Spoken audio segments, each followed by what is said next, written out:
கழகத்தின் சார்பாக அறிவிச்சாங்க. அதுல 98% அறிவிப்புகள் நிறைவேற்றப்பட்டதா இன்றைய முதலமைச்சரும் திமுக அமைச்சர்களும் ஒரு பச்சை பொய்ய தமிழ்நாடு முழுவதும் பேசி வர்றாங்க. அப்படியே நிறைவேற்றிருக்கிறாங்க. நேதா ஒரு கவிதை எழுதினார், சிலம்பை உடைத்து என்ன பயன், அரியணையிலும் அதே கல்வன். சிலம்பை உடைத்து என்ன பயன், அரியணையிலும் அதே கல்வன். நீங்க மோடி போடல அந்த 50% வரிய ரொம்ப போட சொன்னதே மோடி தான். என்ன காரணம் என்றால், இன்றைக்கு இப்ப நான் சொன்ன ரொம்ப ரொம்ப தெளிவா சொன்னாங்களே வெங்கடேசன் திருமாவும், இது ஏதோ இந்திய சந்தைக்கு எதிரான, இந்திய பொருளுக்கு எதிரான ஒரு வரி அல்ல. இது தேசத்தின் மீது நடத்தப்படுகின்ற போர். ஏனென்றால் நீங்க ஒரு பொருளுக்கு வரி விதிப்பு அதிகமானால், நான் போட்டிருக்க சட்டைக்கு 50% வரினா பங்களாதேஷ்காரன் போட்டிருக்க சட்டைக்கு 50% வரி இருக்கும். ஆனா அங்க 10%.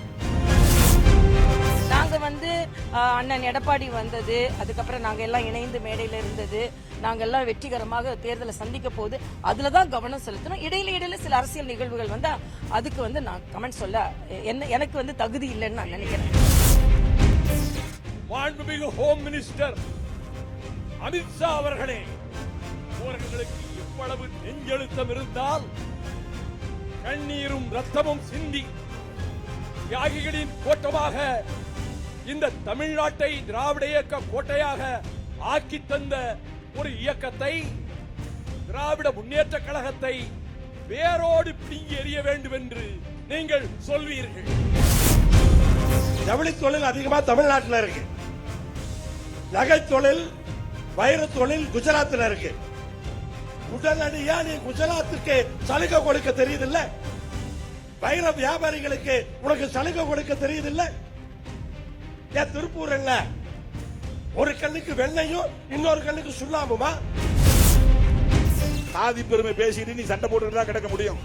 உன்னை விட நான் பெரிய சாதி, உயர்ந்த சாதி அப்படின்னு சண்டை போட்டுட்டு தான் கிடக்க முடியும். உன்னால கார்பரேட் முதலாளியாக கூட வர முடியாது. இந்த சாதி பெருமிதம் போன்றவற்றிலிருந்து வெளியே வந்தால்தான் இதையெல்லாம் புரிந்து கொள்ள முடியும். 5ஆம் தேதி சொல்றேன். 5ஆம் தேதி சொல்லப்படும். 5ஆம் தேதி உங்களுக்கு எல்லாம் நீ கேட்கறதுக்கெல்லாம் விளக்கம் தரப்படும்.